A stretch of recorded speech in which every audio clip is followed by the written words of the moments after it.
everyone. Thanks for joining. We're working from home together again, yet again. Uh, we had some great questions from the last one, and I think this is a really great, important topic. So we're going to focus on some data science kind of stuff this time. And there are many time puns that you might have noticed in the description. I'll try to stay away from entertaining you with all those puns this time. But I keep saying time. That's one of the things we're going to keep talking about over and over, and how to manage data that are on different times. They're sampled on different times, and you need to merge them together, join them together. So I'm Heather. Thanks for joining again on our MATLAB live stream channel. I am a product manager for data science in MATLAB, and one of the things I worked on is timetable in MATLAB a couple of years back. And synchronization was one of the things that we spent a lot of time on. So I'm really excited to talk about this and to hear any questions that you have, because that's really important. Just make sure you put your questions in the chat, and we'll make sure we get to them. We'll take some breaks in between some of the examples. Everything that I'm showing you will be in the documentation. So that way, you can follow along. There's nothing really special here. So just kind of as a bit of an intro of synchronization, there's a couple of things I wanted to just point you to. We'll follow up with these in the chat, but there's a nice cheat sheet about this that you can sort of print out and tape up on your bedroom wall, I suppose, anytime you need to think about time series data in MATLAB. So one of the things that, again, we'll focus mostly on is merging data, but with different times. But then there's also things like missing data, cleaning things, sorting, but about along the way. We also have nice examples. So I just wanted to point this out as well. So this is just in the documentation. Again, we'll send the links. But this has a lot of things that we'll talk about, just the different techniques and when you might want to use one over the other. And I'll be using data from this example, although I won't be going through it all together. So I just wanted to point these things out. And I will send those in the chat shortly. But here they are, if you can follow that. So we'll start out by just loading some data. So we're just going to dive into it. We're going to look at some of these things. But again, the sort of challenge in this situation is that you have different data sampled by time. They may not be, sorted perfectly and perfectly aligned and, timed in a way that you need to do your analysis next. So we're going to load in two data sets just to explore this case. And this time I did change my background just so you can see a little bit better. And so I have two timetables. So if you're not familiar with a timetable, this is in MATLAB, this is a newish data type as of like 2016. And it's really, really great for this kind of data where you have a timestamp. It could be like an actual date and time, or it could be something like super high frequency data, like on the order of a couple of hertz. So it has a very good nanosecond kind of precision for that those kinds of needs. And I just want to show these side by side so you can get a sense of some of this. So for example, this is weather information that I'm just again using from the documentation. And these are actually from our ThinkSpeak weather station at MathWorks. So it's actually real data, but it's coming in at slightly different times. So you see the one on the right, am I right? I'm not sure. But the outdoor data has a nice humidity, temperature, and pressure. And the times are sort of on this, 24th second timestamp. So they seem pretty evenly spaced. We can check that out. And then this one is our air quality and humidity from the indoors. So, if our analysis leads us to analyze these things together, we're going to want to put these on the same time. So you notice the first one is the same. At least it looks the same. We're not sure. We want to look at the precision probably for that.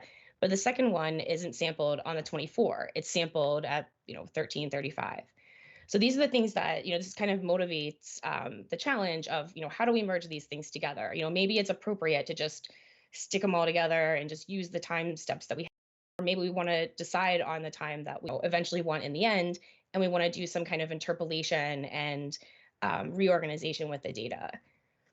And so that's really what we're going to talk about, just how to manage. I think a lot of this is just decision making, and it really depends on your own problem. I mean, not that we won't talk about those, please put them in the chat.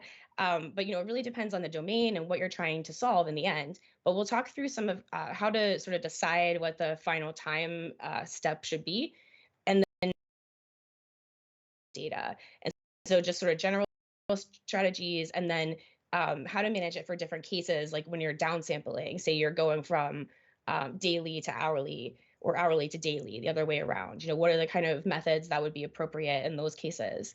And then we'll talk a little bit, again, this is sort of going to be driven by whatever you want to talk about, but we'll talk about some of the other sort of challenges where, there are some mathematical assumptions, things need to be sorted, things need to be evenly spaced. So, we'll cover a lot of those questions as well. And then if we have time, we can just show some other nice things about time tables. Anyway, time puns to be sure. So one thing I'll point out immediately is I'm going to work with a live script, and this is in 2020A release. There is what's called a live task for, or a live editor task for synchronizing data. So you notice, and this is just in the latest release. Otherwise, I'll show you how to use the functions. No, don't worry, you'll be able to follow along. But this is a really great way to do it. So I'm just clicking on it, see what happens. There are others, if you haven't played with this before, there are other really nice ones for kind of iterative tasks in data analysis. So, these are things when you can't make up your mind, you want to try things, right? So I'm going to put this on the side, and we'll select our data. So we got a sense of what is going on. I can just select those two. I can select as many as I want. That's one thing to point out about synchronization function in MATLAB that we're talking about. You can actually use as many signals or as many data sets as you want. There's no real limit except for your machine and patience. But it's really helpful. I've synchronized like thousands of simulations before in just a matter of seconds. So there's no limit that we kind of take into account that these things, there can be many data sets coming from different sensors that you need to put on the same time. So it shows also a couple of things that I mentioned that we'll go through in more detail is how to decide on the times. So I mentioned this before, maybe we want to just use the same times altogether, or we could decide that we want a certain time step or sample rate. And well, actually, I'll just show some of these. So let's just start with the first one. So let's say, okay, we could just try a union. So that's what it gave us here. And if you take a look, we have sort of a lot of missing data. So I call this, some of the developers and I call this the patchwork quilt, where you kind of just push them all together, but then there are a lot of blank spaces wherever the times didn't align. So I think this is great though as a first step, because a lot of times it'll help you see, how much missing data or how unaligned or misaligned they might be, and then you can make some decisions from there. So it's a really good first step. It also might be appropriate if they are timed, kind of perfectly together. So just to kind of talk through some of these, you could also use an intersection. Again, sometimes there's only one perfectly timed time in this case, and it's also using that machine precision. So those are some things to kind of think about. So you can also just say, hey, I just want to use the first timetable and then just merge everything from the second one. Again, you'll have a lot of you might have some missing data, but again, a lot of different options for that. As far as a time step goes, in this case, it might not be appropriate, but you could change, if we just wanted to have 1 hour time step and have it be nice and evenly spaced, which we'll talk more about, we can go ahead and do that. And so again, there are some more options that we'll go through, but I wanted to not talk about, we decided, sure, let's just go with the time step instead. We'll go with a 1 hour time step. And right now we selected missing data. So fill with missing. So there's a lot of missing where that time step wasn't perfectly matched, right? So we didn't have any measurements right on the hour perfectly. So what do we do? And so this is where we'll spend a lot of time, especially if you have questions on this, on some of the different methods that would be appropriate, depending on how closely aligned your times are to begin with. So, again, filling is great for a first step.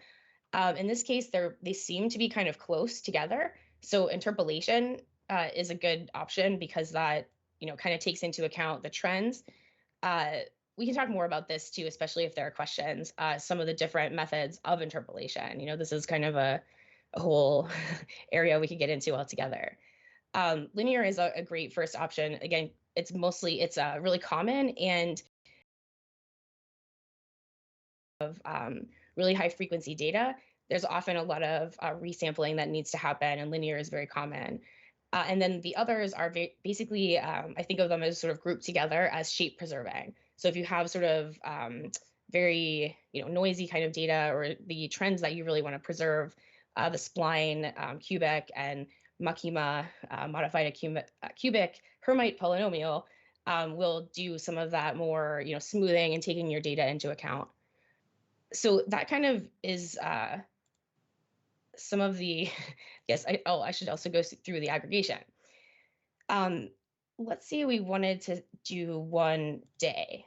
So we had our data originally, if we go back,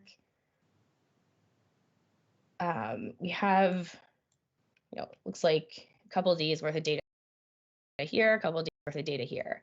So maybe we wanted the mean of each day or the max of each day.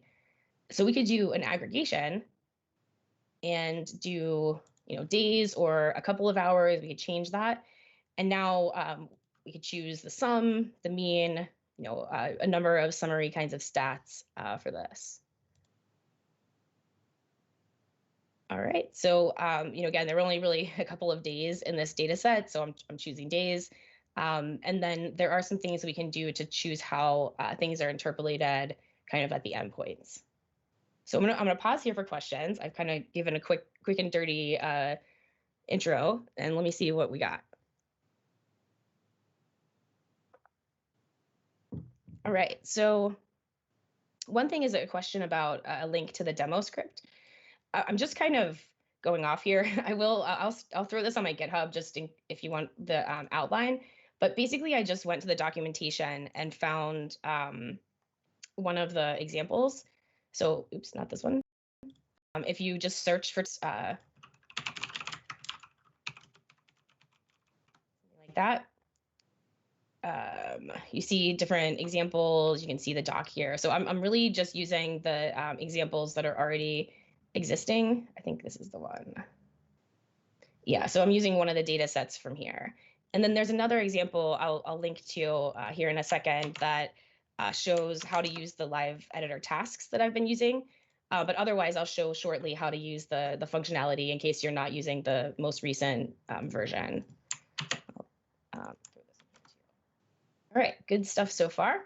Another one was how to change the times, basically. So we have times, in a certain format. How do we adjust that?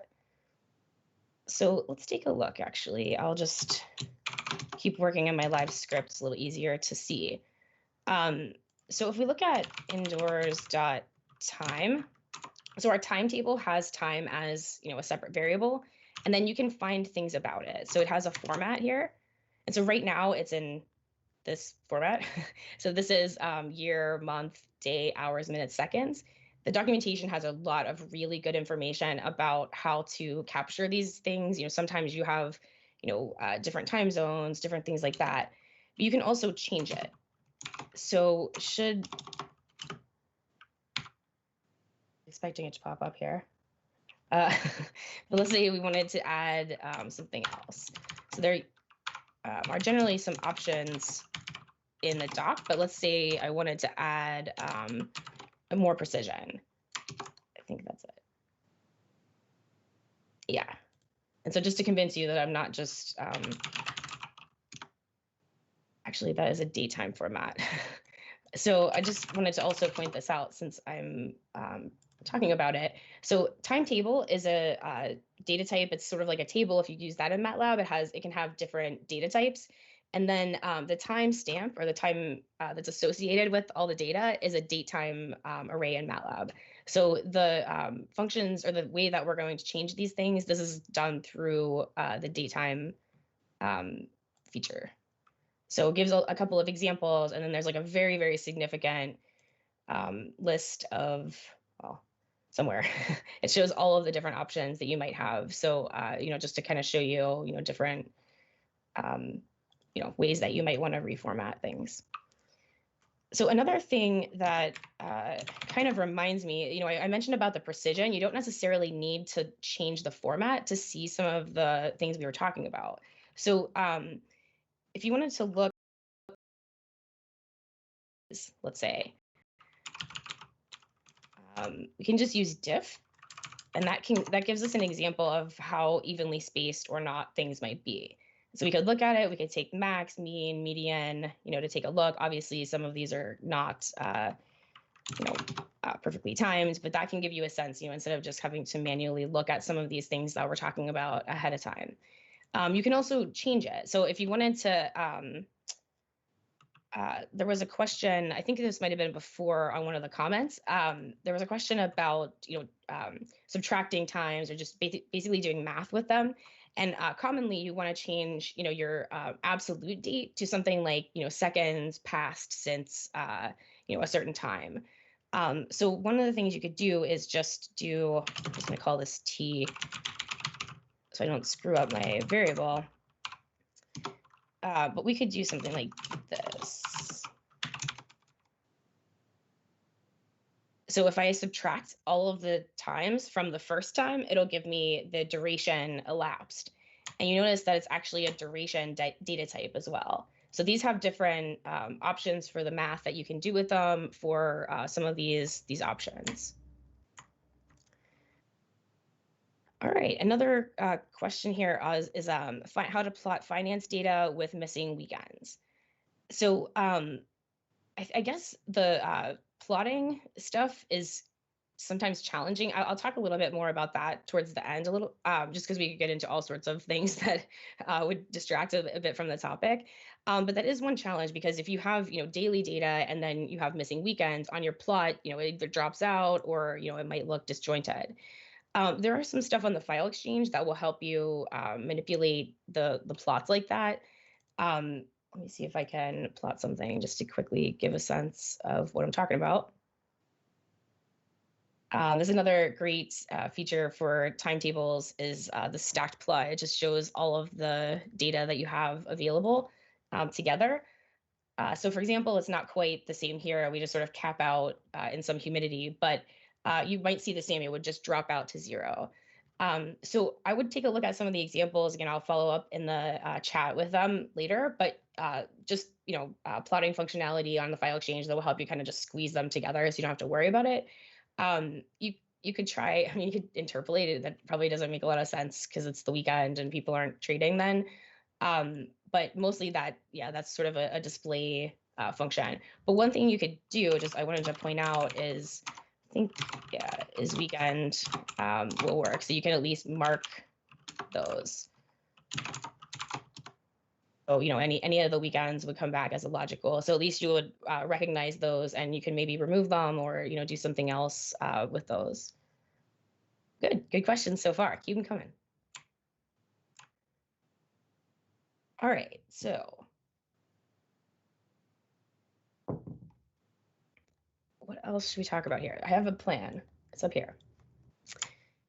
We talked a little bit about the times. I just wanted to point this out as well, since we're talking about the DateTime functionality. So if we had chosen times from workspace, we could actually just pass in a vector of times that we want. So maybe, we have a, expected timestamp, and, they're pretty close, but not quite. We can just create one. So I just wanted to point that out as well, since we're talking about it, just to kind of give a quick hint. So I'm getting very unorganized in the script, but I like keeping everything in the same place.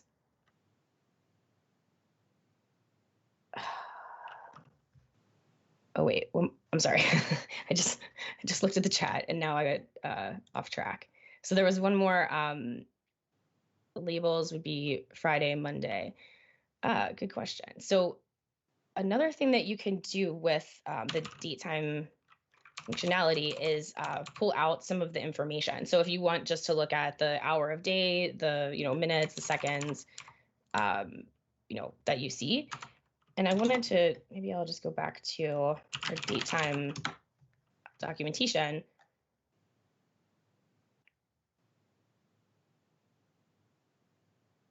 And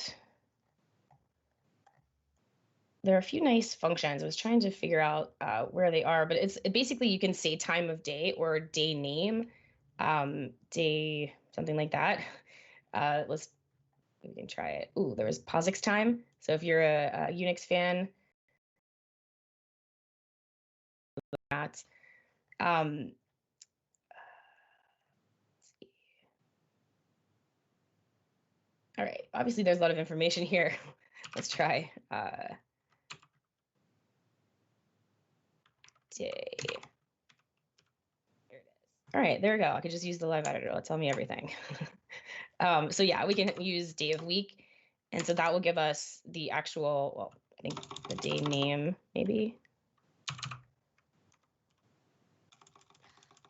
can't remember now.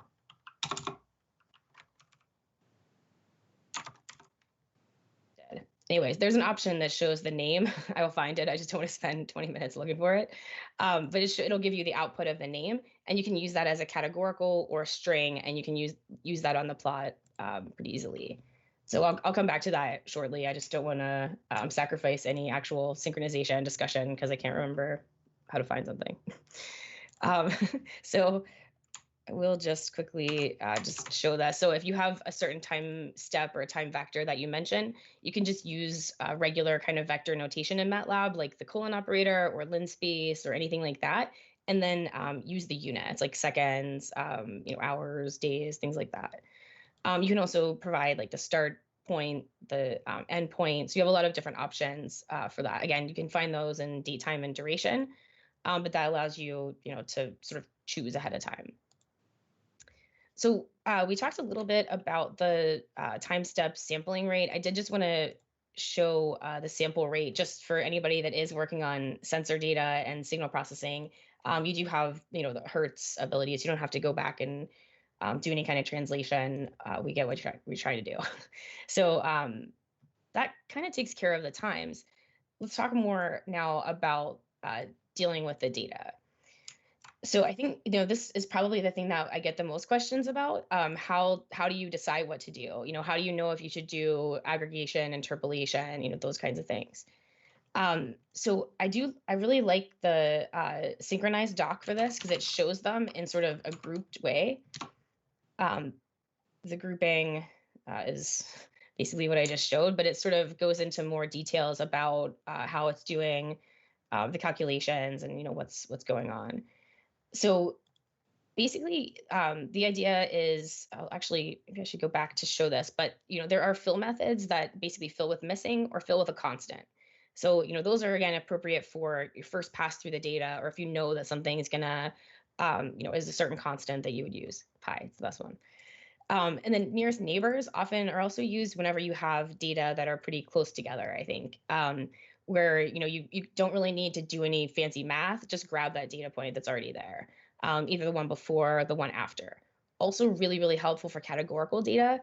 Sometimes, those you don't always do the same kind of math. You don't really take a mean of a categorical or a label. So you can just use the one that was before that or on that day, for example. Then as far as, you will talk more about this with a couple of cases, but then, your aggregation methods, we showed a little bit, that's, I think, more appropriate whenever you're sort of downsampling, or, you have, or I guess, going from a lot of data to smaller data, like hours to days or something like that. And so a lot of times you take the mean, the sum, the count, things like that. Interpolation we'll spend some more time on. It's super, super common for signals. And any kind of like upsampling, or if you don't want to just use the nearest neighbor or the one data point right beside it, you use something that mathematically makes sense with the rest of the data.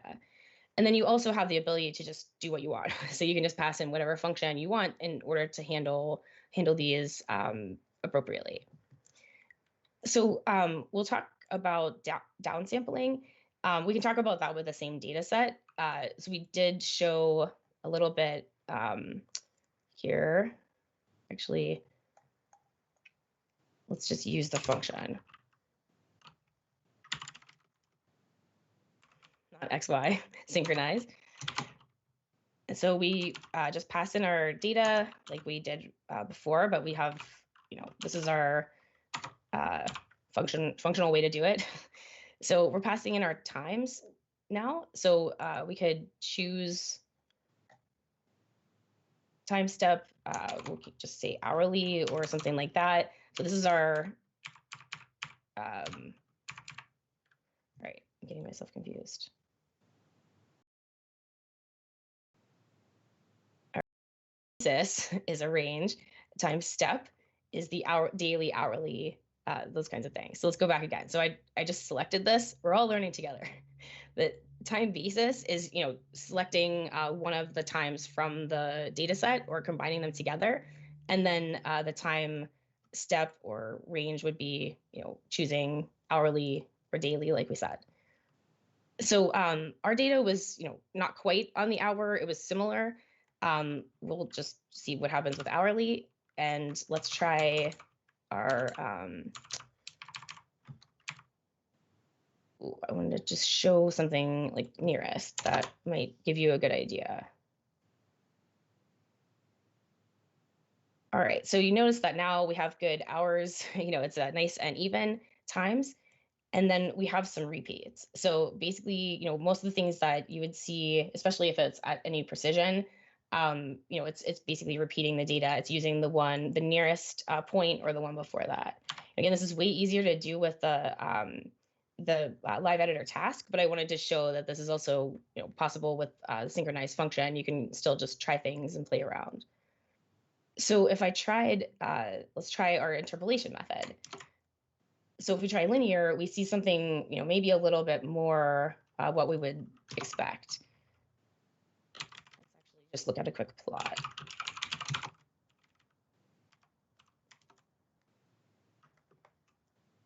All right, hopefully people are asking questions. I haven't seen any come up in the chat, but hopefully you're thinking about all the things that you want to do with your data, and you can ask away.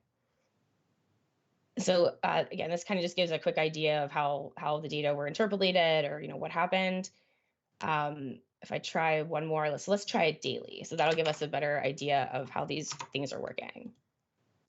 So again, I have mostly hourly data. I want to now downsample a lot. So I'm taking at least 12 data points and now making one out of them. So a lot of times this is weather data. It's probably appropriate to use something like the mean or max or something like that. But again, you could also pass in your own function if you like. So let's just go with the mean. It's easiest to explain. And so, again, the mean for each day, and it just uses, the data that we had before. So something like we saw before, but again, just kind of reinforcing why you would want to do those methods and why not, perhaps. So obviously, maybe not the best way to show this. Let's talk now. Actually, I just saw a question. Okay, if we have two periodic signals that cannot be aligned using the timestamps alone, is there a reliable method of aligning those? The clock of one sensor is off. So I guess those are, I can, a couple of things that are really sensitive whenever you're working with signal data like this, right? So a lot of times, especially when we're working with interpolating data, there are a lot of assumptions to be made. You have to have things evenly spaced, monotonically increasing, basically. So evenly spaced, sorted by time. So I just wanted to quickly point out there are a couple of methods to check these things to begin with. So just to sort of start off by knowing what is happening with your data and which might be appropriate. Is sorted rows is it sorted? You can just sort rows. That's fairly easy to deal with. And then is regular is measuring that monotonicity or regularity of the time steps. So I would first start out by looking at that. Then we would possibly, we're talking about time steps because we're looking at data that have time steps, but often you don't have that. You have either just a number basically of the signal sample, and you have a sampling rate. And so this is where I would go back and look at what you expected, try to figure out what the sample rate was, or even if the actual times were off, And then you could go back, make sure they're, where did I do that here? Something like this, if you did have timestamps for one and not for another, you could make sure that they're both using the duration or the, time elapsed. And then you can use the sample rate. So that's something that's really helpful and common that we see. Another thing, before you get there, I mean, this is kind of doing everything in one fell swoop, but there's also a task for retiming or resampling or whatever you want to call it, that just does it by itself. Basically, it's same as synchronize, but it's just one at a time. So you could start out, but like say our indoor data was off a bit, and we wanted to just make sure it had the same, sample rate as, our other data sets. So we can start by that and then go from there, because we would have, obviously do the same things with the options for filling and interpolating, but you're just kind of straightening out that one data set before you're trying to merge them together. So hopefully that answers the question. I will breathe and take a drink and see what else we got.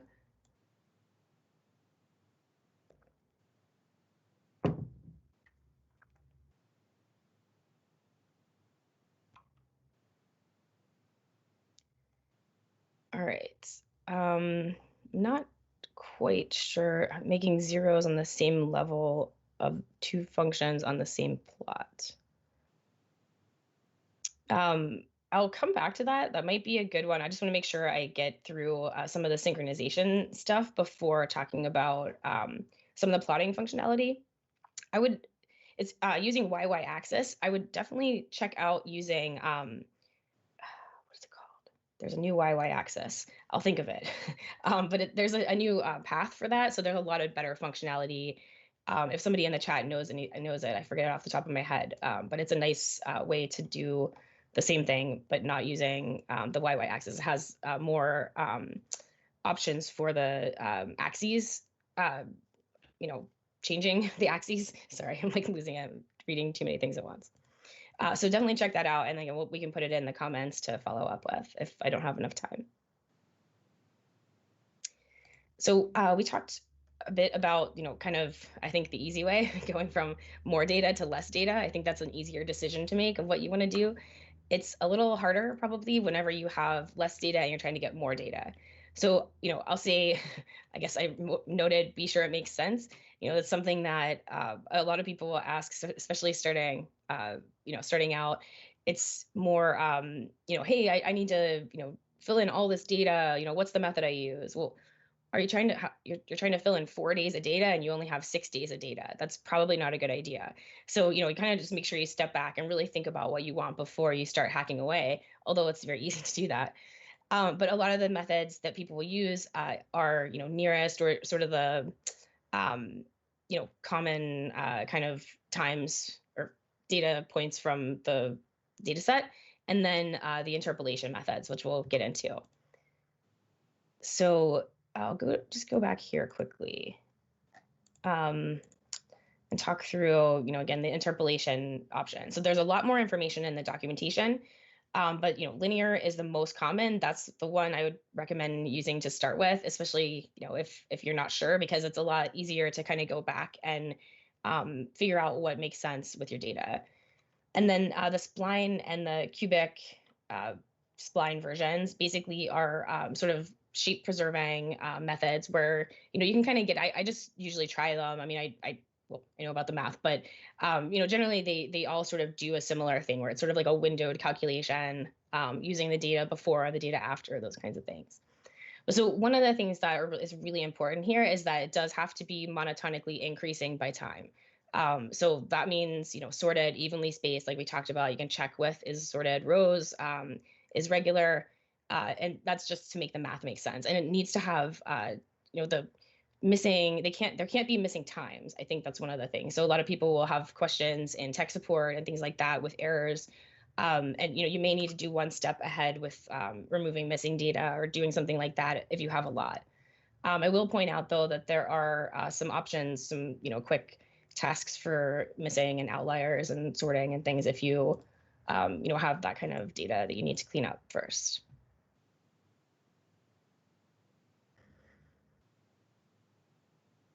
A couple of questions here. Let's see. What is meant by sample rate? Also, is the time stuff like using the time import in Python?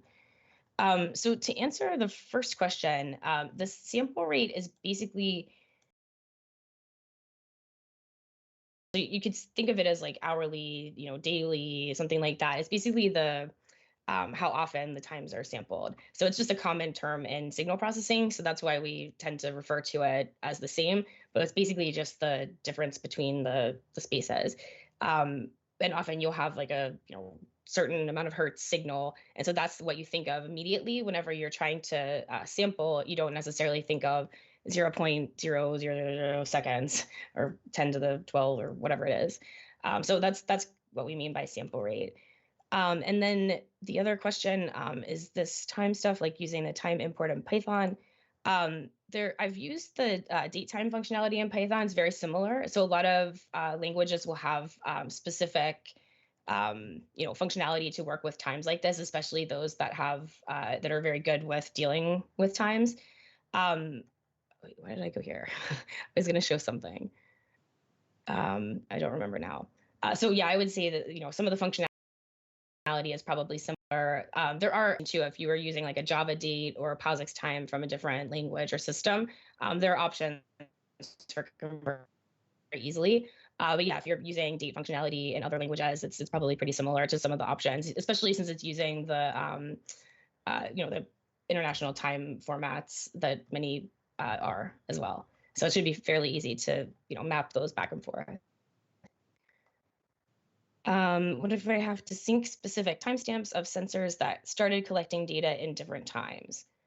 And so that is a good question. That is kind of, so if they, yeah, I guess you could kind of go through this similar process for generally aligning them. But yeah, a lot of times if you don't know the first, if say it dropped out in the very, very beginning, it is much harder to get a sense of the data if you're trying to do a linear interpolation or something like that. So that would be harder to, I guess, figure out how to manage. A lot of times people will just chop it off and like not consider that instead of trying to make assumptions about what happened before. Again, it really depends on your data and how sensitive it is to the time series nature of it. If you can, chop it off or leave it as missing, that can work. But there are also some options in the, let me see if I can find it in the documentation here for synchronize of how to manage sort of the endpoints. Probably isn't it, but anyway, I can show some of those examples later on, but there are a couple of options that you can try out, especially if you don't have like a bunch of 3 days worth of missing data ahead of time. You can do some extrapolation perhaps, or other mathematical methods to sort of handle those endpoints a little bit more gracefully. But otherwise, you can do basically the same thing I was talking about and try to, oftentimes you want to use the first the wrong one. One of the data sets to align. So if you know that one of the sensors was doing the right thing, basically, you can go back and make sure you align to that first sensor. All right, so I don't see any other questions. A couple more things I wanted to just quickly mention. I did just mention about the mathematical assumptions, so those are the ways to deal with that. And then just a bit about timetables in general. There are a couple good examples about how dealing with mixed data, so categorical, strings, how to manage everything. We just showed numeric because I want to talk about math. But just a couple of things to mention. You have in the timetable itself, you have some ability to change these the variable continuity, and you can use your own data here. So the continuity, you can use something like discrete. So you only want to use methods that are appropriate for discrete data or continuous.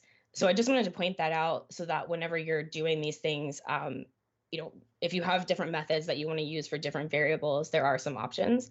And you also can get this information from the timetable, like the start times, the sample rates, like someone mentioned about aligning the times together. Last but not least, I will just quickly mention this too with the timetable. Whenever you're creating one, if you just have a vector, I'll just pretend here. It gives you some options for creating the times. So you could actually, select the sample rate or the time step and things like that whenever you're doing it, if you don't already have times associated with your data. Those are. So I'll pause for a few more minutes just to see if there are any final questions, and we'll follow up with some of the documentation links about plotting and some of the other questions. I guess I haven't seen any yet, so probably close out here. Thank you very much for your questions and for your attention. I'll go back to the top and share those links. And thanks again. A lot of great questions. Hopefully you enjoyed, and we'll try these things out and continue to use them and comment and share what you find out. Thanks, everyone.